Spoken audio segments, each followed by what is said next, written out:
Hello, everyone. Dr. Vicky here, speaking to you from the Seeds of Transformation Healing Center. I want to take a look at the month of August. I know this is coming out a little late. Today is actually the 7th of August. But I think this week especially is, well, the whole month of August, but this week is especially potent. We're waiting on a full moon that's coming on the 9th. And we have a kite in the sky, an astrological kite that is, that just like the kite that Benjamin Franklin flew could actually change the world quite significantly. So I want to take a look at that. Plus, I'll look at the numerology of the month, the association to the Tree of Life, to the tarot, and of course, astrology. So it's going to be more general, not specific. The specific stuff, as it comes up, I will review it on the channel. So let me share my screen. Okay, here we go.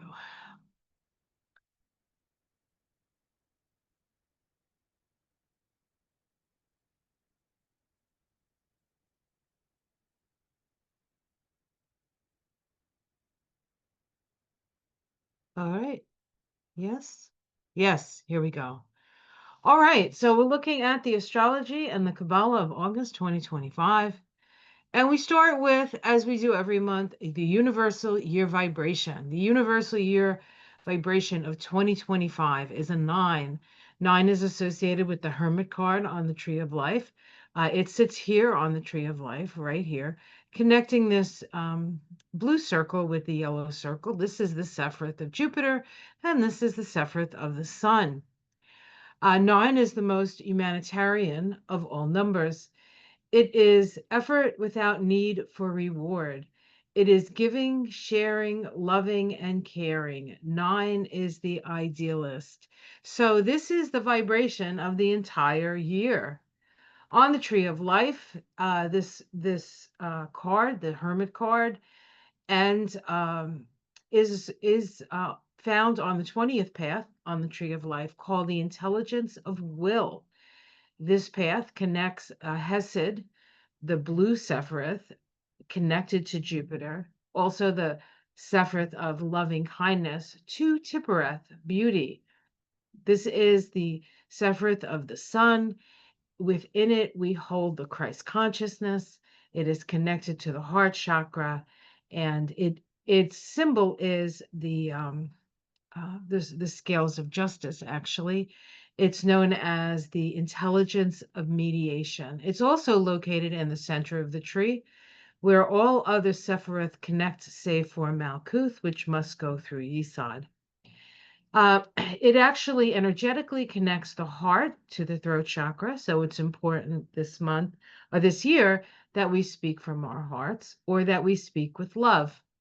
Astrologically, excuse me, it is connected to the mutable earth sign of Virgo. And of course, Virgo is one of the signs associated with healing. It's also associated with the military and the medical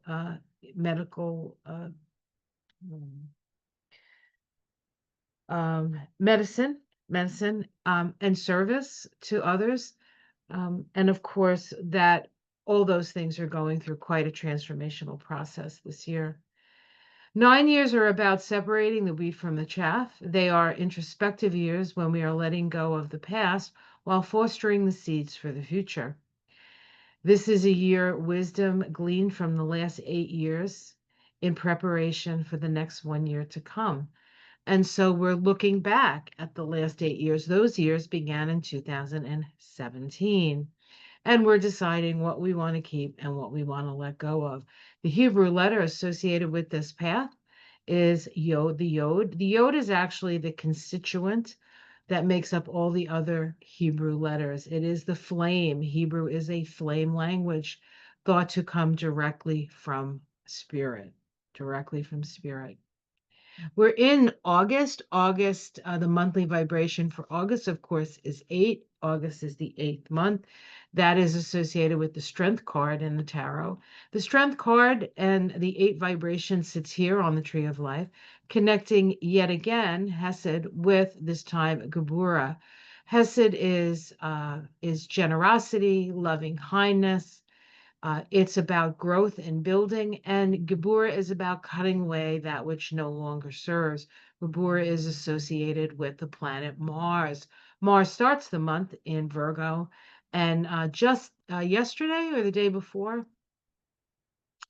think it was the 6th, Mars moved into Libra and has become part of this kite that I've been telling you about. All right. It is also the strength card is associated with the sign of Leo, and we have the sun in Leo this month. We also have Mercury retrograde in Leo. It does go direct on the 11th. It spends, I think, all of July, which was last month, and all of August this month in Leo. Um, it is also making a long-standing sextile to Mars. Sextiles usually last about a day. This sextile is going to last about 4 days. It is a waning sextile. Yes, no, it's a waxing sextile. Hold on. No, it's a waning sextile. Thank you. I was right the first time. Which uh, Mars is our action, and Mercury is the mind working in the direction of progressive change. So deep within all the transformational stuff that's happening and the disasters that we're watching is progressive change is growing. And if you actually talk to the people, that's what they want, right? Zoran Mondami won in New York because that's what people want. AOC and Bernie Sanders had thousands and thousands of people because that's what people want. People want to be taken care of. People want the Aquarian age to come in, and yet those in power are working against that. 8 is the most result-oriented number. It represents the balance between the material world and the spiritual world. The 8 is sort of two circles. This would be the material world, and the top circle of the 8 is the spiritual world. It is a powerful, ambitious, and money conscious. So we are very money conscious right now, and we need to be because the economy is ready to get flushed down the toilet by those who think they know everything. Okay, but it is also very generous. You know, Leo is a generous sign. It is ruled by the sun being the life giver, and so very often that energy is life giving. 8 is also the law of cause and effect. And so what you give out, you get back. On the tree of life, it is found on the path that connects Geburah, severity, as I've said, to Hesed, mercy. Energetically, this path is completely within the throat chakra. The throat chakra is the path of the divine will, the place where the divine will sits.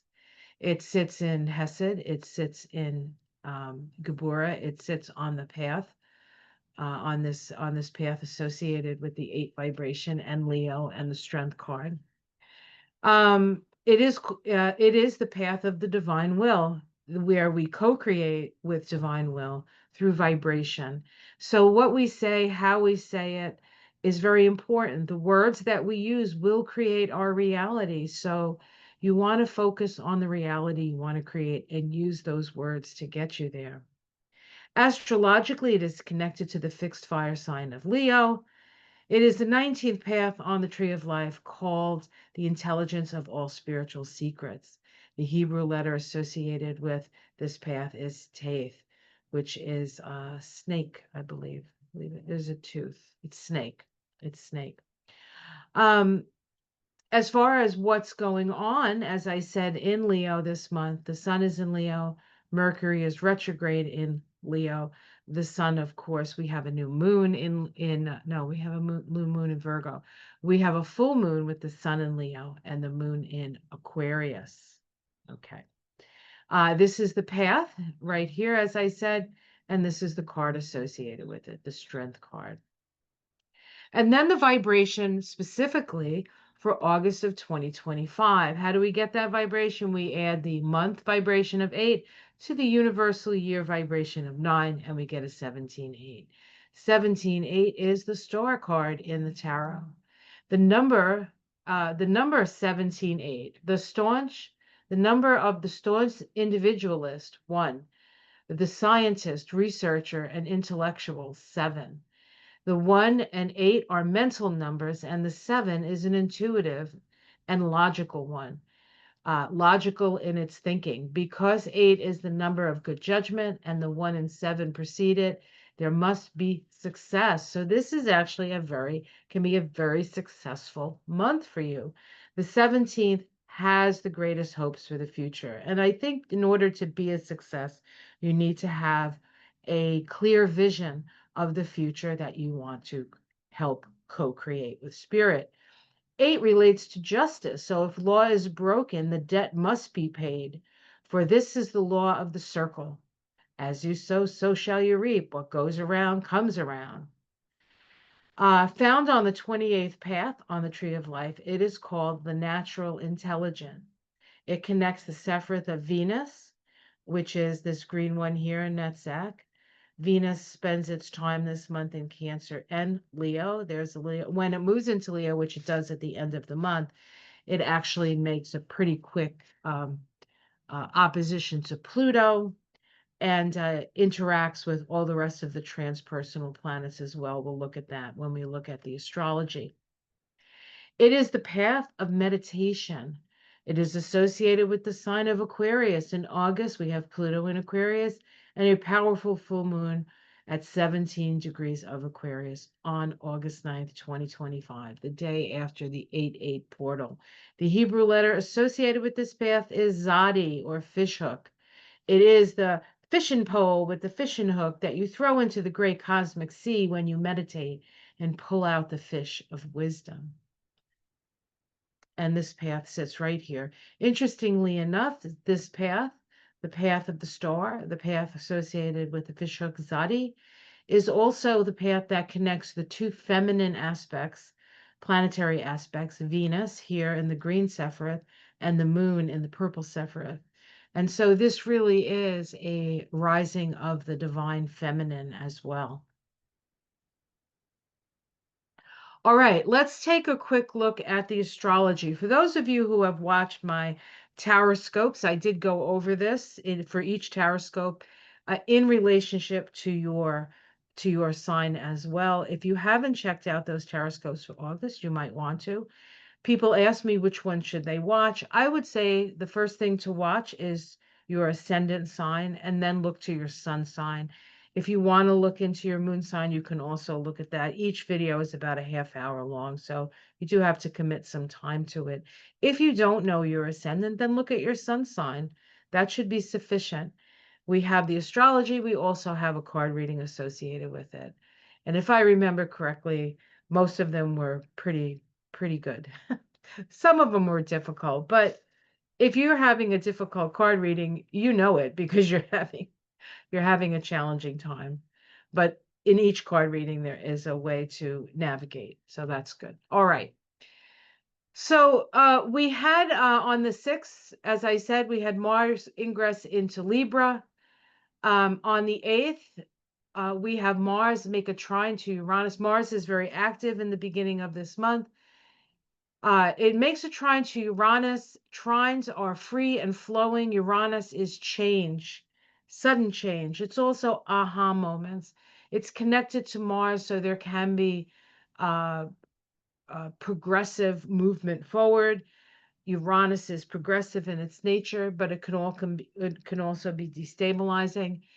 We also have Mars oppose Saturn on the 8th. This is part of the and I think I'm going to show it to you first, and then I'm just going to go to this full moon chart. This is the full moon that's happening on the 9th, but this is the kite I'm talking about.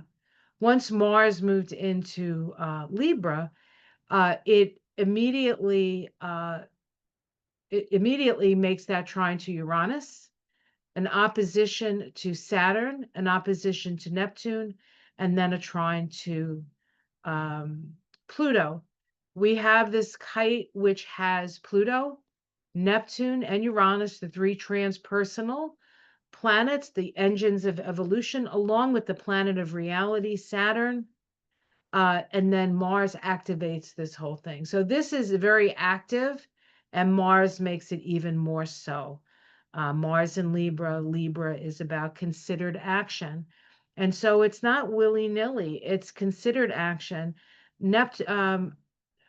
Libra is a sign of law. Although Mars in Libra is not all that happy, it is the sign of its fall. So let me go back to this list here. So we see Mars ingresses into Libra, trines Uranus, opposes Saturn. On the 9th, we have a full moon in the sign of Aquarius. And I apologize for doing this again. Whoops. Making you a little dizzy.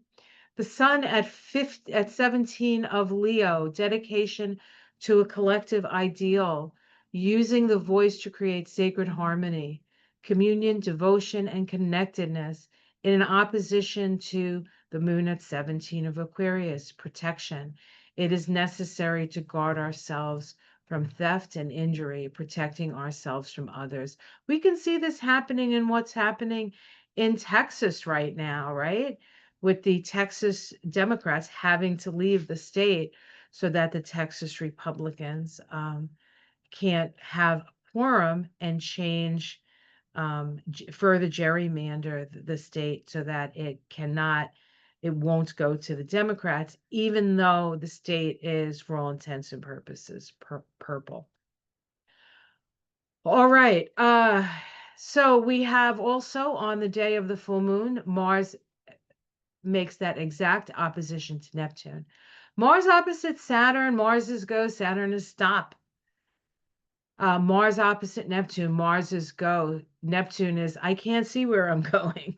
So there's a little bit of a faith that has to happen here. On the 10th of August, Mars trines Pluto, right? It's part of that kite's exact trine. It is a trine, a waning trine, so it's a trine associated with sharing our knowledge. It's Sagittarius side trine, social rewards. This is an opportunity for us to get together with others to share our ideas on how to build a better society.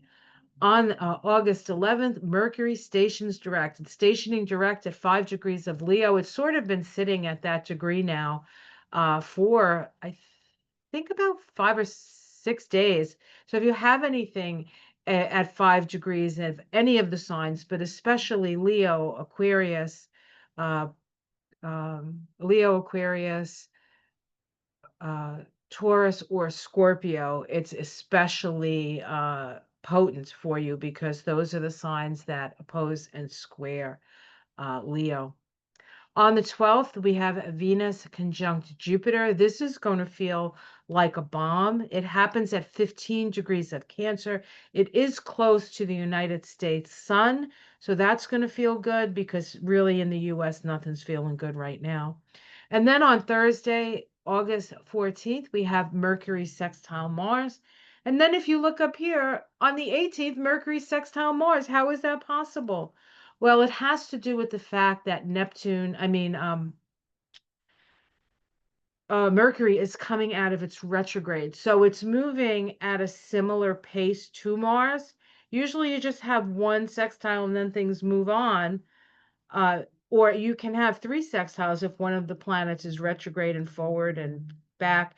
One of those planets needs to be a slower moving planet. The other planet is usually Mercury, which is fast. So to have Mercury make a sextile to a slower moving planet 3 times is not that uncommon, but for it to make only 2 to a planet that is not that slow moving, this Mars energy is kind of rare. And it is a sextile with Mars in Libra and Mercury in Leo. It is a waning sextile, which is about progressive change. So the seed for progressive change is strong. And if we focus on that, we can utilize the opportunity that this 4-day sextile affords us. On the 22nd, the sun moves into Virgo. Now we're in the Virgo part of August. And then on the 23rd, we have a new moon in Virgo. Learning what is significant. 1 degree of Virgo is a man's head. The sun makes an inconjunct to Saturn. Now, when a planet goes into those early degrees of a sign, it's going to activate that kite. And so what happens is the sun makes an inconjunct to Saturn, will make an inconjunct to uh, Neptune, I believe. That must be here somewhere. Yeah, sun inconjunct Neptune. It squares Uranus, it inconjuncts Pluto. When we were looking at Mars, Mars was the aspects, except for the opposition to Saturn and Neptune, weren't worse. A lot of the aspects were helpful. The square, the inconjunct, um, and the inconjunct to Saturn. Inconjuncts require adjustments, and the sun is our ego or egos of the other people's egos, right? We know who we're talking about, that needs adjustment. Plus there's a first quarter square to Uranus, and so that can be where the rug gets pulled out from under us or under a person who might have an extraordinarily big ego. On the 25th, Venus it ingresses into Leo, and of course Leo, right? It's the first degree. So Venus is going to be going through the gauntlet of this kite as well. However, it's Leo, it's a fire sign, right? It's not an earth sign. The sun is in earth, Leo is in fire, and fire is it's a little kinder to fire in this kite, where we have Venus making a waxing trine to Saturn that brings stabilization to our relationships, can also bring some stabilization to our money, which is definitely something that will feel good. It makes a waxing trine to, I said that, waxing trine to Saturn, makes a sextile to Uranus that's opening the lines of communication. It's opening us up to change and progressivity. Raising all boats and the like, and it trines Neptune. Venus and Neptune have a special relationship because Neptune is the higher octave of Venus. This brings a lot of compassion. I'm hoping beyond hope that this brings some peace to Gaza and to Ukraine. We'll see what happens. Um, and then we have Venus make an opposition to Pluto. This is happening at 2 degrees of Leo Aquarius. This Venus and Pluto have a special relationship. Venus is the planet of love and money. Pluto is the planet of power. Oppositions bring awareness, so we might have some awareness around people in power, their relationships, any controlling relationships. This is kind of like Epstein stuff, big money stuff, these kinds of people who have the big money getting in trouble with women, perhaps. And for us personally, there can be a push and pull. If you're in a relationship that's particularly controlling, this is a natural time to break free from that. But of course, as anybody who's had that experience knows, you have to be extraordinarily careful and plan it out. Don't just do it willy-nilly and don't go back if it's a problem, right? Okay. And then on the 28th, now this is a very exciting month, but probably the thing I'm most excited about is this aspect. And this is a sextile between Neptune and Uranus. So waxing sextile, it's an opening sextile. We really haven't had an aspect between Uranus and Neptune since their conjunction, 3 conjunctions actually, in 1993. That's when the synodic cycle between these 2 planets began. And it's a 171-year cycle, so it takes a long time. But this is when the lines of communication open. And if any of you are old enough to remember 1993 and the shift that happened after 1993, when we had a conjunction between Uranus and Neptune, it was an explosion of metaphysical understanding. It was things that had been hidden for a long time suddenly came up. This was also when the internet became more of an everyday thing. We had personal computers at that time. And so this was an explosion of technology, that's Uranus, but also an explosion of spirituality, that's Neptune. And now the lines of communication are open. It's time for us to find each other and to start planning our new world order, which is one based on humanitarianism, equality, and not secrecy. All right, so that's what I see for August. As I said, when things happen, I will show the charts to you. Um, and I hope you find this helpful.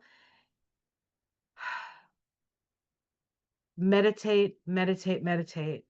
It might be more important that you spend time in that than anything else this month. And then communicating with those of like mind, so we know what the plan is when 2026 rolls around, because 2026 is a one, and that's about planting new seeds. And that's exactly what we're going to do. Between now and then, there's a lot of things that are going to be falling away. Both Neptune and Saturn will go back into Pisces to finish up. And I imagine there'll be a lot of dissolving away of things. So, how exactly that'll happen, we'll have to see. All right. Have yourself a great month. Much love to you all. For those of you who are interested, I do a Mystic Sisters live with my friend Ona every Saturday. This Saturday, which will be the 9th, the day of the full moon, we're going to be doing it on Ona's channel at 8 p.m. Eastern, 7 Central. It's a little bit of a different time. I'm also doing a numerology class with Susan Lynn from SusanLynnMedium.com. It's a $44 class. You're going to learn about the major numbers in your name and in your date of birth, how to get them, and what those numbers mean. It's a 2-hour class. It's going to be a lot of fun. If you want to join us, please do. And you can always get the class. If you can't join us, you do get the recording, you get the notes and all of that stuff. So you can even make it be a self-study if you don't actually have the time to be in the class with us. And if you would like to be a member of my channel on YouTube, I do have a membership. I have 2 levels, Starlets and Star Seekers. And you usually get things first before anybody else does. And I'm planning on doing a live for my members this month coming up. So I will keep you all posted on that. I want to thank all my subscribers. I want to thank my new members. I want to thank my Patreon folk. And I want to thank you for giving me the time and listening. I know time is very precious these days, so I do appreciate it. If you could give me a like or a thumbs up or whatever, that would be very helpful for the algorithm. I think the information that I have to share is important and helpful. And the more people who like it and give me the thumbs up or subscribing is free, the more people get to hear it. And hopefully, we'll be able to navigate this with as much grace as possible. Take care, everyone. Namaste.